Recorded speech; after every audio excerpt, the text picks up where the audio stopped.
Hi, everyone. Can you Good guys evening, hear us? everybody. Welcome to another masterclass.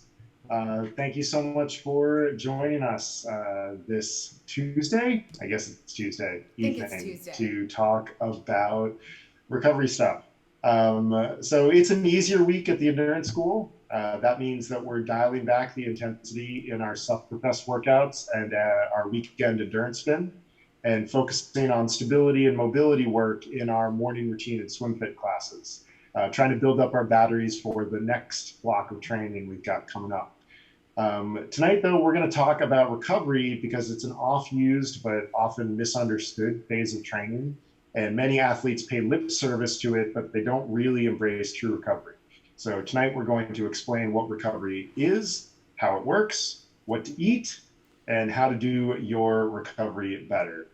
But before we get to that, Molly and I are going to talk a little bit about what recovery means to us. So, Molly, how do you know when it is time for you to take a recovery week? That is an excellent question, Chris. The one biggest sign for me that it's time for me to take a recovery week is that I am a hateful, hateful asshole to everyone I know.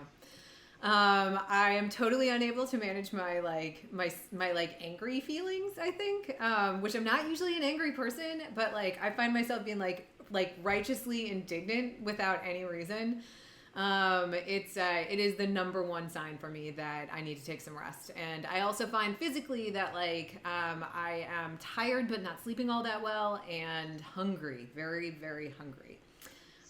What about you? Since you are never hateful, what's your big note to yourself that you need some time off? I think instead of getting hateful, I tend to get really sad and despondent. I think that I tend to withdraw more when I really need, when I'm super tired and I need a recovery week. And so clues to me are that I'm kind of like pulling away from people around me, or that I'm like way more sensitive than normal. Yes. And so when my feelings are hurt all the time, I'm like, maybe you need a nap or a few days of easier training. So that's like the big emotional one for me. And then physically, um, it sort of feels like the cap of the engine is off. Like the pistons are going, but there's no pressure, so it can't make any force. Like I'll be working really, really hard, but the force is just escaping. And so like gasping for air, feel like that kind of like gaspy, breathless, hot feeling, Mm-hmm. but not running quickly, not swimming well, not cycling fast. Um, yeah, and just can't really, yeah, can't really generate any zip. Yeah, I can definitely empathize with that. How about you? You told us like sort of your emotional response, but physically, what happens to you, and how do you fix it?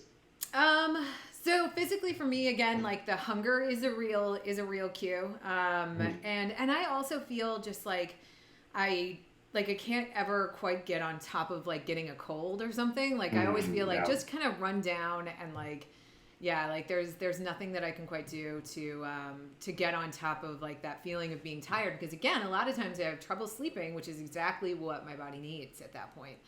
And what I do is really knock down my volume. So for me, a little bit of intensity is still usually pretty good for feeling like I'm not totally flat. But knocking down the volume and knocking down most of the intensity is really really helpful.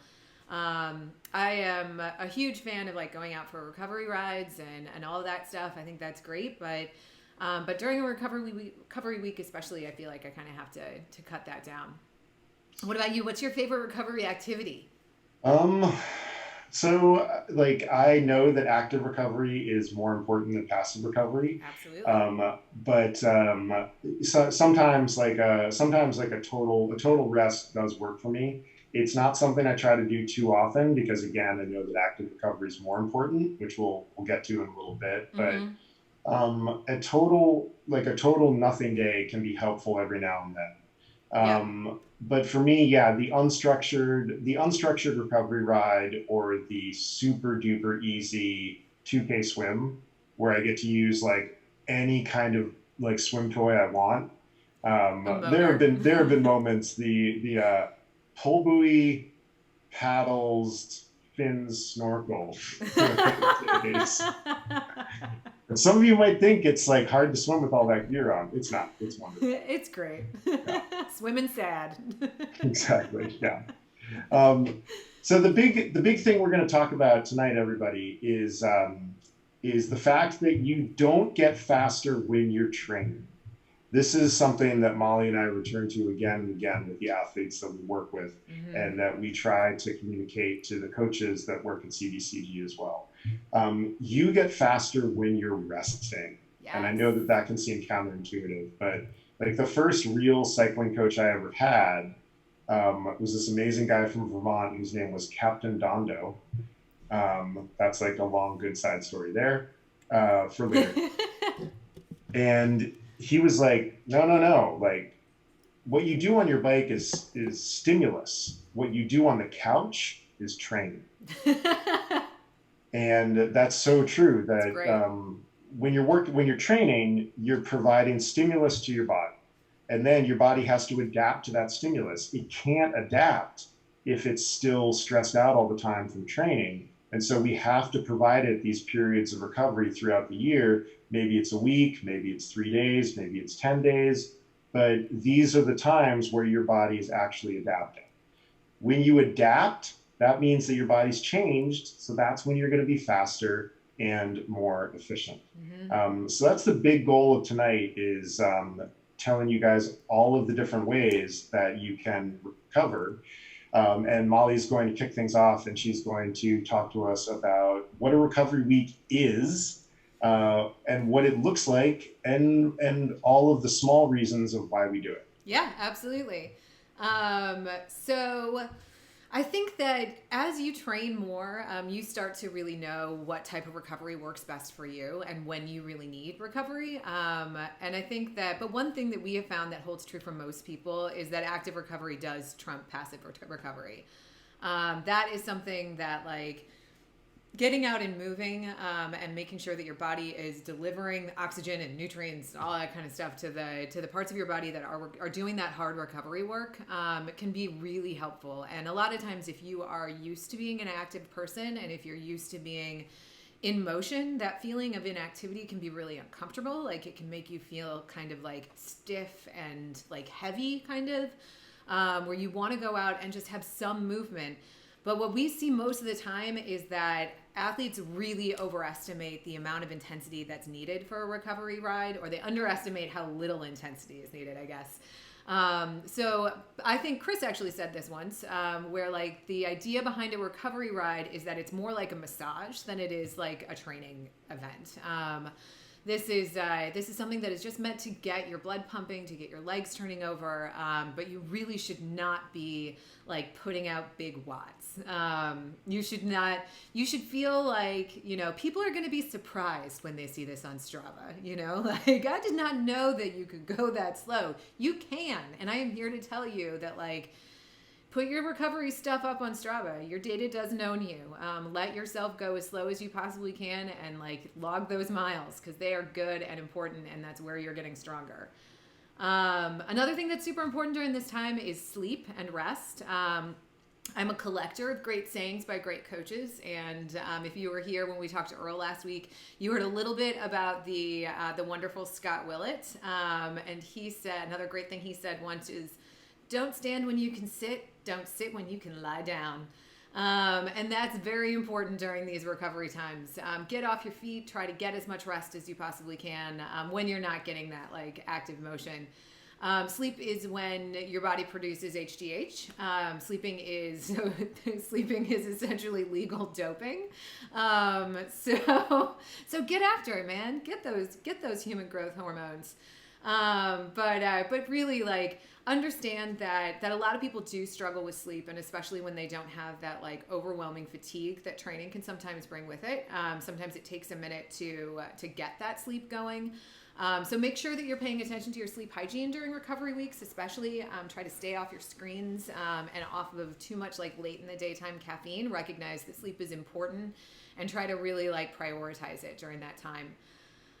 It's a really good chance for you to take stock and get some perspective about where your training really is. I find, and this is another like cue to myself that I might take a little bit of time off, is I can get a bit unreasonable about my own training, like especially as I start to feel like I'm not performing the way that I want to be performing. And a lot of the way that we structure training plans is to progressively overload athletes and to make sure that they are getting fatigued. So right before a recovery week, especially if you are adding a lot of volume, so if you're training for your first Ironman, for example, you may well be feeling, and you probably should be feeling, quite fatigued as you start to roll into a recovery week. And so you might be at that point kind of frustrated with how your training is going. At that point, that is the time to sort of get out of your head about the like, I just need to push harder and I just need to go out and work harder and like, you know, really push through this run. There is a point when pushing through is going to be detrimental to your training and your performance. And a lot of time that point comes right as you're rolling into a period of time off. So be honest with yourself, be honest with your coach about how you're feeling. There's no shame in saying like, I need a day off.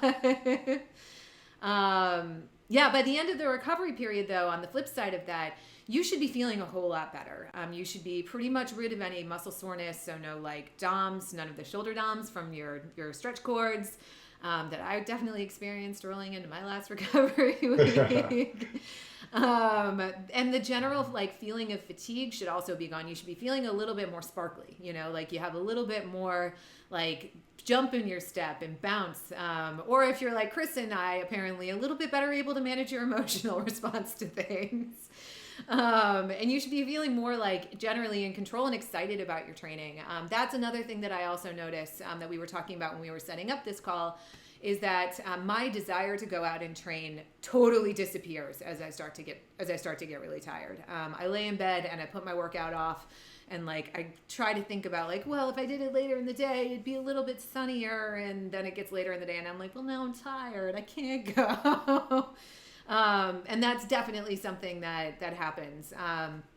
The other thing to remember though, and especially for those of you who are really data-driven athletes, going back to our don't let your data own you, you may well see, especially if you follow like your numbers on Training Peaks, you may well see that your fitness takes a dip. That is not real.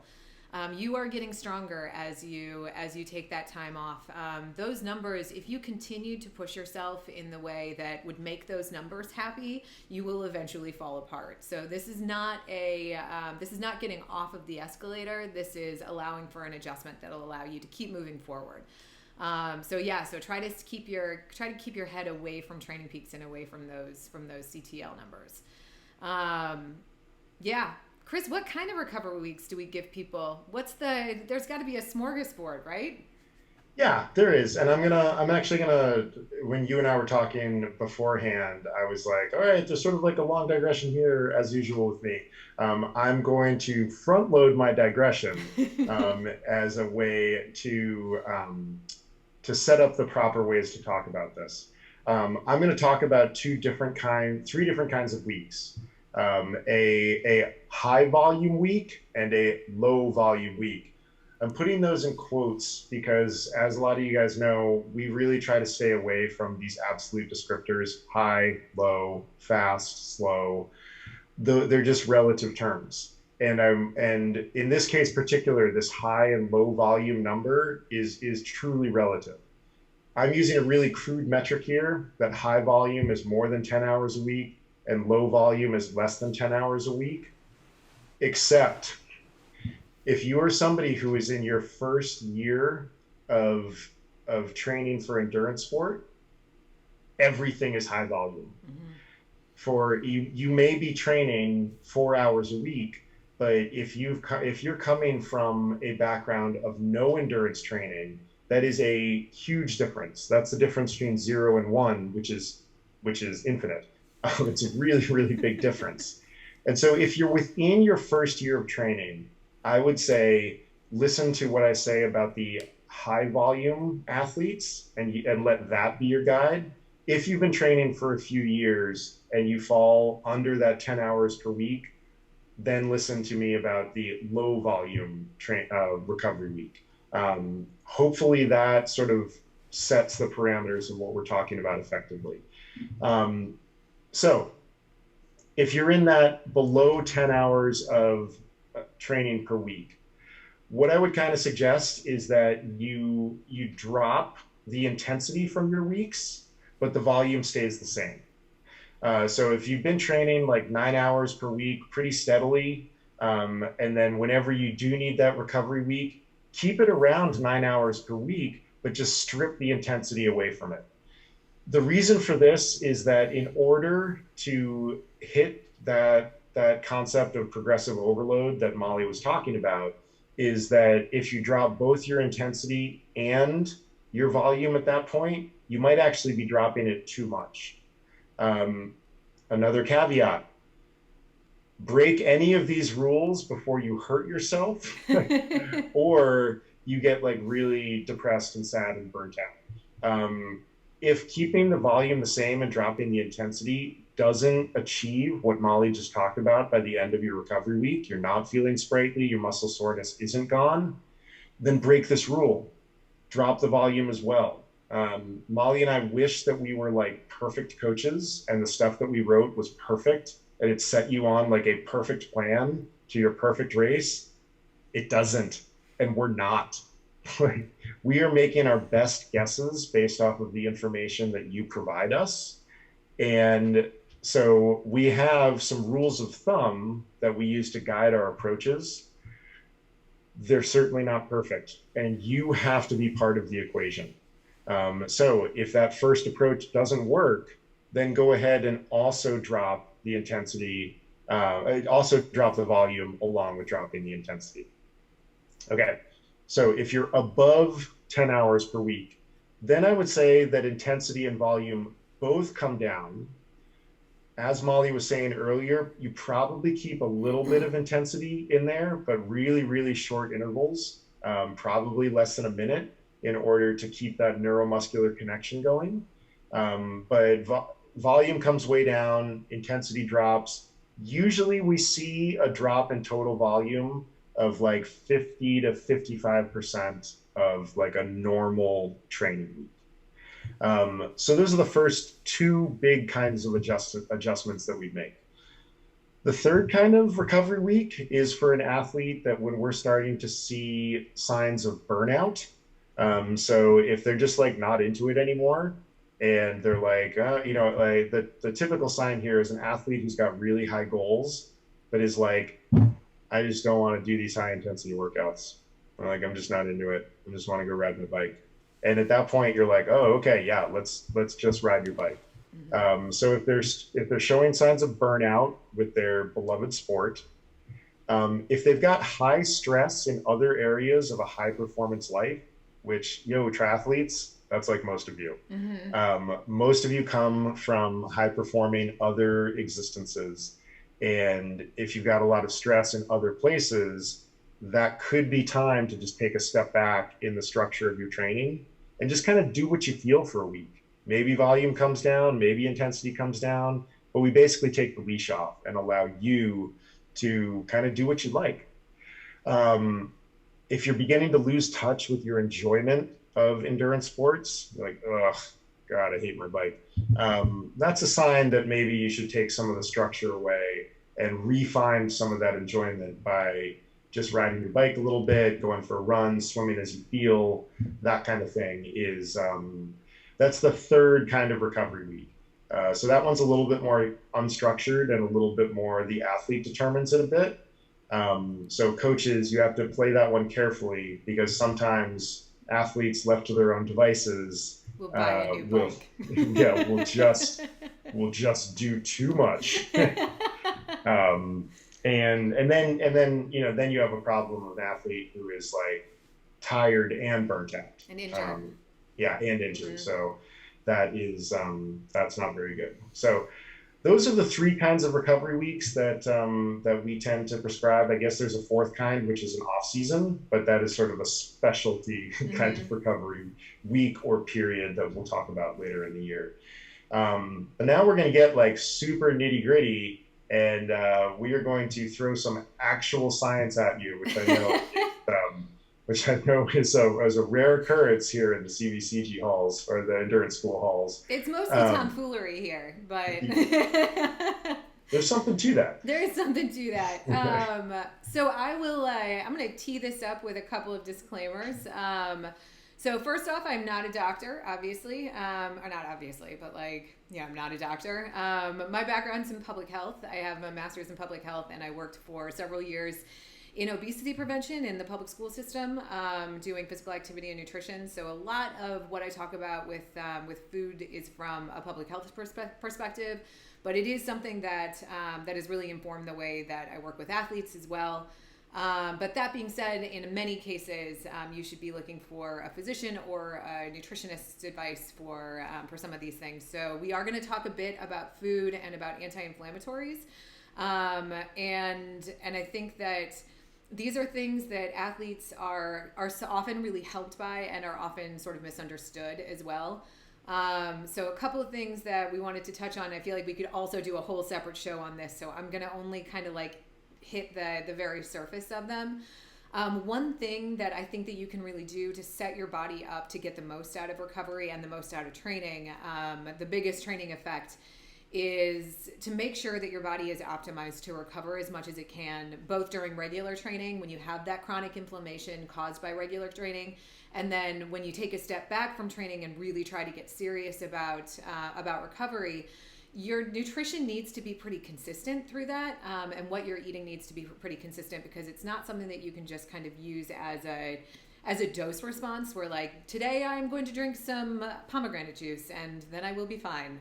But do drink some pomegranate juice. It's delicious. But anyway, so one thing I wanted to touch on before we get into the nutrition part of this is some of that debate about NSAIDs and anti-inflammatories like ibuprofen, Advil, the naproxen, other types of anti-inflammatories. I don't tend to recommend that athletes use those for the general inflammation and chronic discomfort of training. I think that they can be super useful under a doctor's advice for some of those early phases of injury management, when managing inflammation can have a big effect on how your injury progression goes. But I don't necessarily, I think a lot of people have sort of primed themselves to take a handful of ibuprofen after they have done a really intense workout. And for a couple of reasons, that's not necessarily the best approach. First, there is some idea that like that may be kind of short-circuiting your body's ability to establish those pathways to like get after that inflammation itself, and to learn how to do that effectively, and to do it in a way that like allows you to get more benefit out of your training. There's also, though, like you can be getting a lot of this through some whole foods, and some of those medications can cause some gut dysfunction, and can cause issues that will take you out of training for longer than some inflammation would. So a couple of the types of nutrition that can be really helpful. There are 4 that I'm going to mention, and I'll give you a couple of examples on each of them.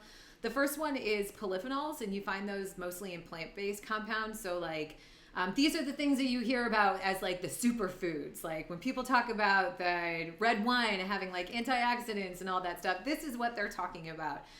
The big thing to remember with polyphenols is that there are many different kinds of them, and they do lots of different cool things. So mostly the superfood idea is marketing and food marketing. Every one of these foods is pretty super in their own right. And the best thing to do is to try to eat as many brightly colored whole foods as you possibly can. So like blueberries, tart cherries. Tart cherries can be awesome for inflammation. There's some cool science coming out about how useful they are.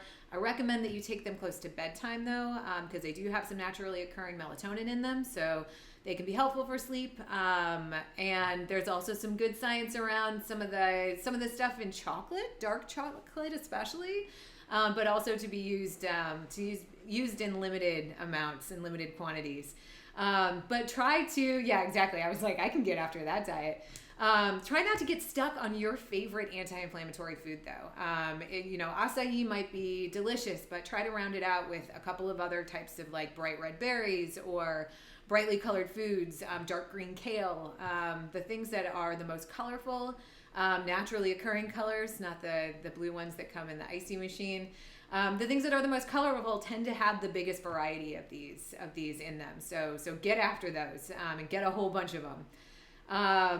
Another thing to remember about those is dosage, though. So the thing I'd love to talk about with that is ginger. In order for ginger, like there was a cool study I read once about like consuming ginger can have like a 13% reduction in pain after eccentric exercise. But in order to get that reduction in pain, you have to have 2 grams of ginger, which is a lot of ginger juice. It's basically like a shot of ginger, like pure, like squeezed ginger. Which is a great way to get that. But yeah, so keep in mind that like some of these things you need to have in larger quantities, and that is the only way to make them super effective. The second kind that's really effective for inflammation is omega-3 fatty acids. We hear this all the time. People are like, eat some salmon. Eat some salmon, though. It's a really good idea. It's naturally occurring in cold water fish. It is also found in flax, but the type that's found in flax is not as bioavailable as the type that's found in fish. So if you don't eat fish, do at least pay attention to how much you're getting in the flax oil or flaxseed that you're consuming. Make sure that you're upping it a bit or consuming it in tandem with some things that help with that bioavailability. Another one is vitamin D. This is one that you want to be somewhat concerned with, though. Most of the vitamin D that we get from sunshine, but there's a pretty chronic deficit of vitamin D throughout our population, including in places that don't have like vitamin D winters, like Texas. So that's not one to try to get through just food. That's one that you want to make sure that you are working with a doctor on. You can have vitamin D toxicity, so it's not one that you want to just like super up your vitamin D consumption and hope that works. It's one to pay attention though, and it can be really helpful for things like iron absorption as well. So like if that's something you're concerned about, go to the doctor, get a blood test. That is the best way to do that. And then the last one that I will mention are whey protein or other branched chain amino acids, especially leucine, especially for women. Bag is going to get into that in a minute though. They play a role in preventing muscle protein breakdown, which is one of the consequences of chronic inflammation. So they can be great things to turn to as part of your recovery process. All right, Chris, why don't you talk a little bit about diet adjustments? Yeah. So I think Molly just covered a whole bunch of things that you're going to want to incorporate as just a general practice during these weeks. I'm going to talk a little bit about like kind of pacing of it, and also when ways to adjust your consumption during a lower training week. So the first thing in kind of adjusting what's going in, the thing that we usually tell people is carbohydrates slightly lower, but also slower. So when we're training and training high volume and high intensity, you need carbohydrates, and in particular, you need fast carbohydrates. So like that, white flour cookie that is demonized by nutritionists everywhere. When you're about to go do a track session, that cookie is amazing. That is going to be what's going to fuel you through the workout. But we already talked that you're going to be dropping your volume and your intensity. So you do need to dial back what fuels those endurance sessions a little bit. And note that I keep saying a little bit. Don't cut it in half. That's going to be too much. You're going to be walking around like a zombie. So dial it back by, I don't know, a fifth, 20%, 25%, something like that. And try to make sure that the carbohydrates that are going in are slower carbohydrates. So brown rices, whole wheats, things like that. Anything that is not super processed, that is not just going to bump your blood sugar right away and then cause an ensuing insulin response and a blood sugar crash. We want to stay off of that insulin roller coaster as much as possible, not just for training, but for life. That's probably a good thing to try to stay away from. This can be difficult because you're used to training at a certain level and intensity and then fueling with a certain level or intensity. So doing your best to be a little bit more mindful about your eating. So when you go to have that snack, have that snack for sure. But then afterwards, try to see how it made you feel. Do you feel less hungry? Do you feel better? Do you feel worse? Just kind of trying to track the effect of what goes in your system and how it makes you feel. So, first of all, carbs slightly lower and slower. Good fats are important all the time, but they're really, really important during your training weeks. So those unsaturated fats, some of which we're going to talk a little bit more in depth in a second, but avocados, fish, good oils, walnuts, all the nuts really are going to be really good sources of fats that are going to help your body kind of repair itself. Um, Enough protein.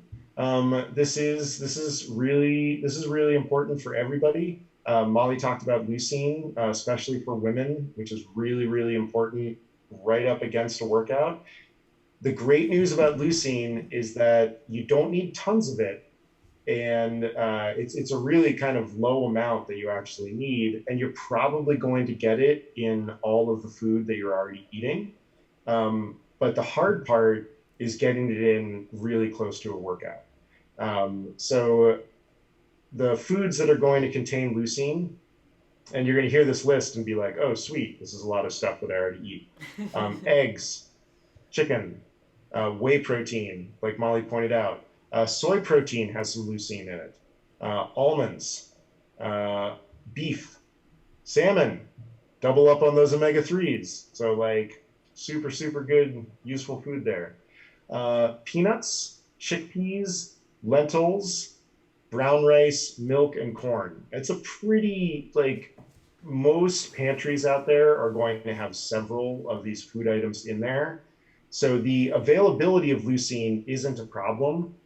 It's just the like get it in as soon as possible after that workout. So maybe you're on a recovery week and you finish up like a nice light recovery ride. Maybe it's the thing that you did before breakfast. Get yourself some brown rice and eggs. Boom, nailed it. Two sources of leucine right there. Slower carbohydrate, good source of protein, good fats. Really, really nice way to start the day. Throw some avocados in there, and you're basically eating my breakfast. Um, Molly talked about omega-3s, salmon, any of the dark cold water fish, mackerel, tuna, herring, sardines. So move to Scandinavia. And then walnuts can also help out with some of those omega-3 fatty acids. Um, but yeah, I would say the big picture things here are just try to be mindful. Your body is going to be on autopilot in terms of its normal eating patterns, and know that you need probably a little bit less than normal, and that your nutrient density needs to be a little bit higher. And so if you kind of keep that stuff in front of you while you go into your recovery week, that's going to probably serve you best. Some of that mindfulness can bleed over into your other work as well, in terms of being an athlete and being a mindful, present athlete.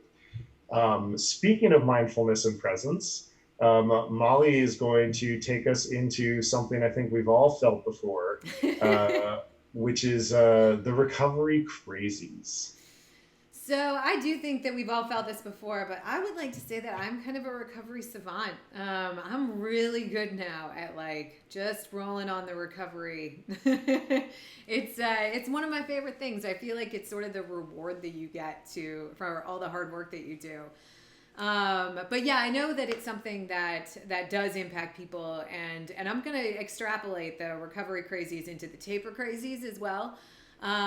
We as humans have pretty bad like short-term or long-term recall, I guess, as we apply it to our own fitness. You can work really, really hard and then you take 2 or 3 days off and you're like, I'm totally out of shape. Everything I've done is for nothing. Or you're like, I didn't even train for this race. Like, why did I show up here? That happens. That's real. I definitely get that. That's not something I'm immune to. But I do think that recognizing your own responses to recovery and being ready for them and having some like self-compassion can be very, very important during this time. But self-compassion meaning like keeping yourself in check and not necessarily like letting yourself get away with the thing that you want to do, which is often either to take a workout out too hard, to check and see if it's still there. Because especially if you rolled off of this last like big build week with the feeling that like maybe you aren't as strong as you thought you were because you were very, very tired, there can be a real like motivation to go out and work much too hard during your recovery. Trust us, it is still there. You are still fit, and you're getting stronger by recovering. And that is definitely something that we want people to be aware of so that they don't allow themselves to go out and make mistakes during this really valuable time. The other thing that we see people do a lot of is kind of like when you go on vacation and you come back from vacation more tired than you were when you left from vacation. They think like, oh, it's a recovery week, so I don't have like a 5-hour ride this weekend. So I guess this is the day when I clean the garage. And then like 14 hours later, your body hurts and like you're covered in like rust and nails and like, I don't really have a garage, so I don't know how that goes. But you know what I mean? Like you take on some like insane project because you finally have time for it and you end up exhausted and sore and tired and crabby and underfed and underhydrated. That is not setting yourself up for optimum recovery. So my mantra for recovery is get real selfish. Do what you can to take some time off your feet, to lower your downtime, to say no to commitments, and really focus on restorative and like healthy practices, taking care of yourself. Yeah, I think that's it for the recovery crazies. I feel like I had something else to say, but I can't remember what it was anymore. We'll come back. I'm sure it'll resurface. For sure. But it does, I mean, it does kind of go into the last point that we're going to talk about before we open up to questions, is as athletes, we have this real like completist personality, which I think shows up when the recovery crazies are at their highest. And so if you're in your recovery week and you're just not into a workout, just don't do it. Like just let it go. Like do your best to like settle that voice and quiet that voice down. One athlete that I work with has a very demanding alter ego that we have renamed Michelle. And Michelle is always telling this particular athlete, like, go out there, finish the workout, get it done, make it perfect, blah blah. Like Michelle is a taskmaster, and like Michelle is responsible for this particular athlete's success in a lot of ways, but Michelle doesn't know when to like turn it off, and so this particular athlete has kind of worked at telling Michelle to just kind of quiet down, especially during those recovery weeks. And that if she's not into a session, that it's totally okay to just let it go. You remember that you're using these weeks to set yourself up for what's coming down the pike at you. And the goal should be to get recovered, not to make all the boxes on your Training Peaks account look green. That is a terrible feature that I think hurts more athletes than helps them. Mm-hmm. And it's because it sends the wrong message that if you don't complete things, that's shameful. And boy, do we want to get away from that, especially during recovery weeks. We want to be away from it all the time, but during recovery weeks, you really need to listen to what your body is telling you. And if your body is like keeping you from walking out on deck, like if it feels like your body is physically restraining you from walking out onto the pool deck, please listen to that and turn around and go back home, or like pull up a chaise lounge on the pool deck, and soak up some vitamin D for a few right. hours. Do get off your feet and chill out. And like Molly pointed out earlier, workouts in a recovery week should leave you feeling better at the end of each workout, not worse. So I think we have some good questions in the chat box. So I'm going to start rolling through those. There's a lot of really good chat here today, guys. Thank you. This is really good to see. I'm very excited. All right, so starting at the top, Kirby, do you rely on others to help identify when you need a recovery week? Absolutely. I know another coach who used to ask for like the name of the partner or spouse of his athletes, so he could check in with them about like Nice. what their attitude is like right now. I feel like that's a little much, but like to each his own. So I think that yes, absolutely, the reflections that the people in your life give you about how you're behaving can often be a step ahead of your own recognition of how you're behaving. The only thing that I'll caution you on that, though, is that once they know that they have that ability, you got to really trust them with it. So, for example, every time I'm crabby and I talk to my mom, she's like, sounds like you could use a day off. And sometimes I don't need a day off. Like, I just need everything to work. And you had asked in here about, I think those recovery week hours, and do they include strength? And I would say yes, with as always with me, a caveat. Strength workouts, especially if they're heavier strength workouts, have like a big metabolic cost, and so they're basically not recovery workouts, and you have to recover from them. So be really, really careful with any kind of high weight or high power strength sessions in a recovery week. If it's like a session that's a lot of mobility work, you can feel some muscular burn in a recovery session, as long as it's just not super intense. So if it's something where it's mobility, flexibility, and again, if you feel better at the end than you did at the beginning, then you're probably pretty good.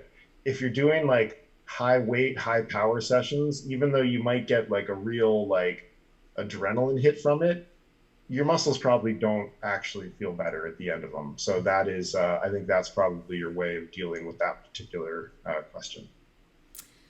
And you do not want to make pie out of tart cherries. They are gross. They do not taste very good. They're more of like a supplement food than a pie food. You would have to put a lot of sugar into that, I think, to make it delicious, and that would not be good. I like the use of the word larder throughout this conversation. Me too. Matthew, I think I think Matthew was correct in my use of pantry, perhaps. This Not is sure. great. This is great. You Yeah. guys never fail to delight my Tuesday evening. Yeah. Well, I think those are the questions that I see waiting for us in chat. Unless there's anything else that you guys are desperately wanting to get in there. So stuff we've got coming up, as usual, we've got morning routine tomorrow morning. I will be with you for that one. Molly has swim fit tomorrow afternoon. I'm going to be back with you Thursday morning for our recovery Sufferfest sessions. There's still a little bit of intensity in them, but they are lighter sessions. The one on Thursday is a lot of sweet spot work. So certainly not as high intensity as we've been used to. And then Amy VT has her yoga on Thursday afternoon. So that's what you got coming at you from the endurance school. And Molly and I both just want to say like a big thank you to all of you guys that have been tuning in regularly and coming and watching this stuff and coming to the workouts and supporting us. It's been a huge help and a huge boost to us during this kind of strange period. Yeah. And we're excited about what we're doing with the endurance school, and Molly and I are working on ways to grow it and make it cooler and bigger and better and stronger and just Funner. more awesome, more funner. Yes. More funner. Thank you for joining us on this Tuesday evening. Molly, what do you have to take us out? I'm just so excited about all this. It really does, I just love being able to hang out with you guys in this. Oh my God, Matthew is just crushing the emojis. Love those. God. Oh, They look like referees with face masks. You guys are wonderful. Yeah, we so appreciate you guys. And as your like signing out challenge for this week, I really, if you haven't already, if you're somebody who struggles with this, I really, really recommend that you lean into the recovery ride posted to Strava without any disclaimer. I find it liberating. And nobody owns you. Nobody tells you how fast you have to ride that bike. You go out and you ride it as slow as you possibly can. Awesome. You guys are wonderful. It was great to see you. Hi, Evelyn. Oh my goodness. What a good crew we've got here today. This is amazing. And we will see you again tomorrow. So thank you as always from the Endurance School. And here is to a faster and happier and funner tomorrow.